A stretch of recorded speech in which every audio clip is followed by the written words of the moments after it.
Hello, this is a commentary or perhaps a riposte to the very entertaining internet postings by Alexander Waugh.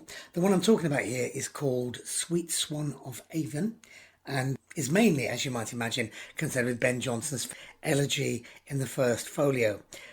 But there's a good deal at the beginning of the video about the famous engraving of Shakespeare in the folio and the short poetic preface by Jonson, so I'm going to stick to those in the video.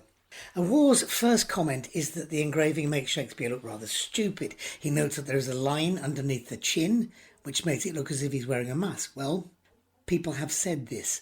All I can say is that it doesn't look like it to me. He then talks about the doublet, saying that it looks peculiar. Mr. Waugh informs us that a tailor pointed out long ago that one of the sleeves seems to be backwards. Well, let's say first of all that looking stupid is fine. John Dover Wilson said he looked like a self-satisfied pork butcher, and I wouldn't disagree with that. On the other hand, the one portrait we have of Mozart as an adult is very unprepossessing. That's not to say he couldn't have been the composer. This is, of course, pant-wettingly obvious. Mr. Waugh's comments on the engraving seem to me to be nothing more than a criticism of the engraver. There are bits that don't look quite right, but I would have thought it was reasonable to assume that the work of the engraver simply fell short of the mark in this case. Actually, changes were made to the engraving in between reprints, so it seems that people were aware that in places it was less than perfect. What Mr. Waugh seems to be suggesting is that the engraver has deliberately produced a bad engraving in order to tell the world that this was not the true author.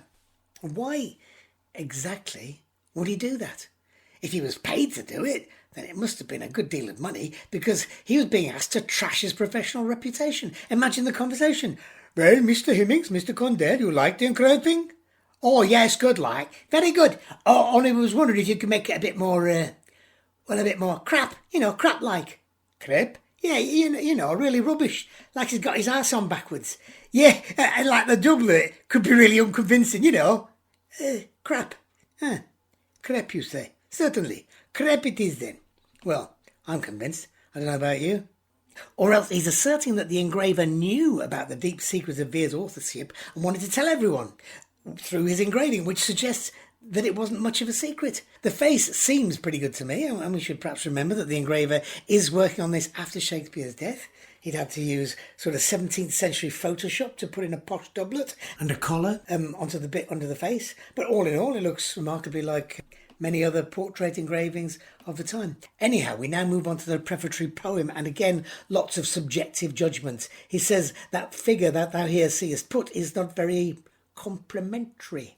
If you say so, Mr. Waugh, I think the word put is here to rhyme with cut in the next line. It seems a neutral statement to me. And it is put there. Why is that uncomplimentary? We now move on to an important assertion. The word gentle, applied to Shakespeare, he says, refers not to his nature, but to his status. He insists that this is the only meaning that it can have at the time. Well, one way of checking this is true is to look at the way Shakespeare used the word himself. Well, here's a quotation from Henry VI, in which gentle means exactly what we expect it to mean today. And thou this day hadst kept thy chair in peace, for what doth cherish weeds but gentle air? The air in this instance is clearly not being described as noble. There are many examples of this. It droppeth as the gentle rain from heaven springs to mind. The rain is obviously not noble in this sense. It is gentle, as in mild, gentle. So what Mr. Waugh is doing is ignoring the fact that the word gentle didn't only mean noble. As it happens, Shakespeare was a gentleman, approved by the College of Arms. Mr. Waugh points this out, and it seems to me that whichever definition of gentle you use, there's no reason why it shouldn't apply to the man from Stratford. Ah, intones Waugh, but look at the engraving. Where is the coat of arms? It's true that there is no coat of arms on the engraving.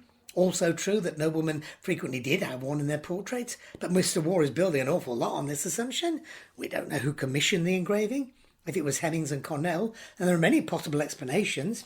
For example, maybe they didn't consider the possibility of a coat of arms. Why would they? Or maybe they thought it was a bit much to insert a coat of arms, considering Shakespeare's low position on the pecking order. Or perhaps they didn't even know he had one. Or they'd forgotten. The grant had taken place in 1596, 27 years before.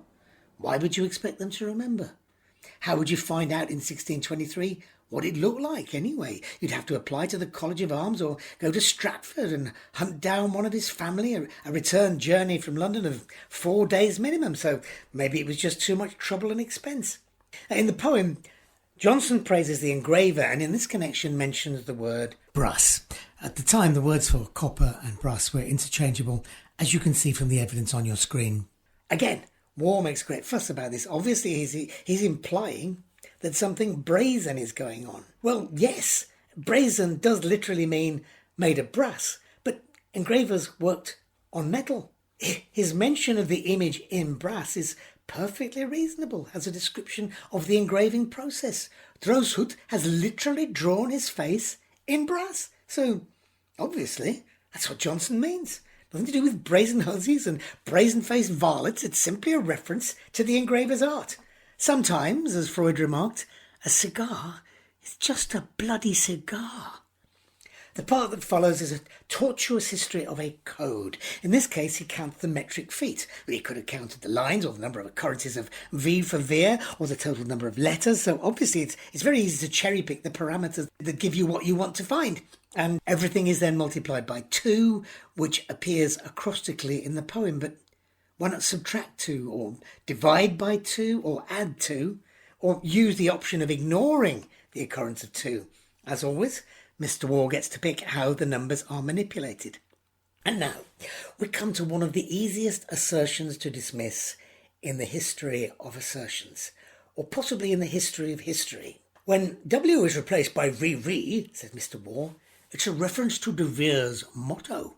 Yeah, except that this is simply not true. It was just a practice at the time. You'll find many examples where de Vere is clearly not being invoked, notably in The Discovery of Witches, 1647, by Matthew Hopkins, also in the Reims New Testament, Miracles Lately Wrought, and Gervase Markham's The English Housewife. Seriously, this is palpable nonsense. This practice is simply an artifact of the curious history of the letter W, and he can't help adding W, of course, W in French. Yeah, it is indeed, Mr. Waugh.